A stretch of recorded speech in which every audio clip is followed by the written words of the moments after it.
Laju deforestasi turun signifikan terendah dalam 20 tahun terakhir.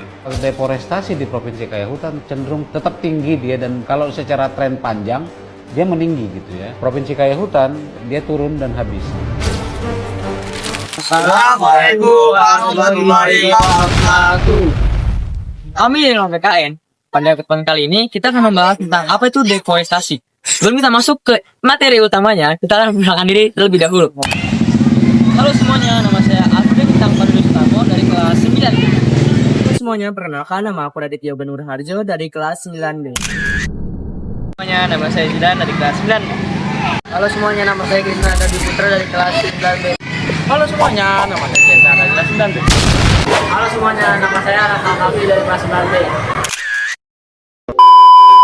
Menurut Wikipedia dan menurut KPU Papua Pegunungan, deforestasi adalah penghilangan hutan secara permanen yang dialihfungsikan sebagai pertanian, perkebunan, peternakan, maupun pemukiman. Sederhananya, deforestasi adalah ketika kondisi hutan digunduli dan tidak lagi berfungsi sebagai ekosistem hutan. Kalau dia tanya apa perbedaan deforestasi sama degradasi, jawabnya gimana? Jadi gini, deforestasi adalah lahan hutan yang berkurang karena dikonversi menjadi lahan lain. Misalnya seperti hutan yang dijadikan lahan sawit. Sedangkan degradasi hutan adalah hutan yang tetap ada, namun sistem ekosistemnya menurun. Disebabkan karena ada penebangan pohon secara liar yang membuat fungsinya menjadi kurang maksimal. Kalau kayak gitu, dampaknya muncul apa? Deforestasi memiliki efek domino yang merusak keseimbangan bumi. Pelepasan emisi karbon, pohon menyimpan karbon saat ditebang atau dibakar. Karbon tersebut terlepas ke atmosfer sebagai CO2 yang menjadi penyebab utama pemanasan global. Gangguan siklus air. Tanpa pohon yang menyerap air, tanah tidak mampu menyimpan cadangan air. Akibatnya terjadi banjir bandang saat hujan dan kekeringan ekstrim saat kemarau. Erosi dan tanah longsor. Akar pohon berfungsi sebagai pengikat tanah. Tanpa akar, lapisan tanah subur akan tergerus air hujan dan meningkatkan risiko longsor di daerah miring. Penyebab utama dari deforestasi terbagi menjadi dua macam. Yang pertama dari aktivitas manusia, yaitu ekspansi pertanian dan pertambangan.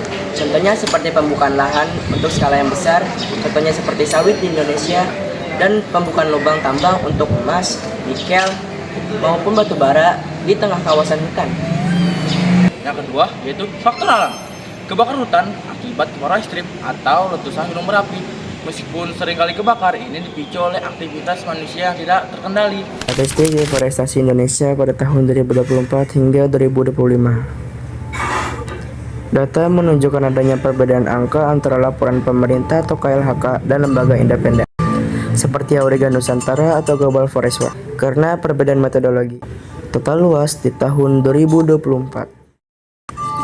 Deforestasi yang dicatat Auriga Nusantara pada tahun 2024 sekitar 261.575 hektar.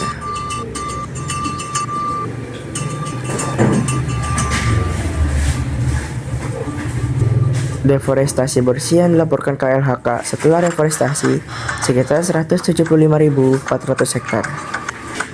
Penurunan deforestasi hingga September 2025 dibanding 2024 sekitar 23,01%. Provinsi terdampak terparah di tahun 2024. Kalimantan Timur, Kalimantan Barat,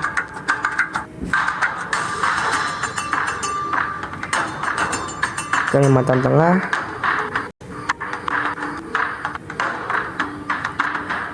Riau, dan yang terakhir adalah Sumatera Selatan.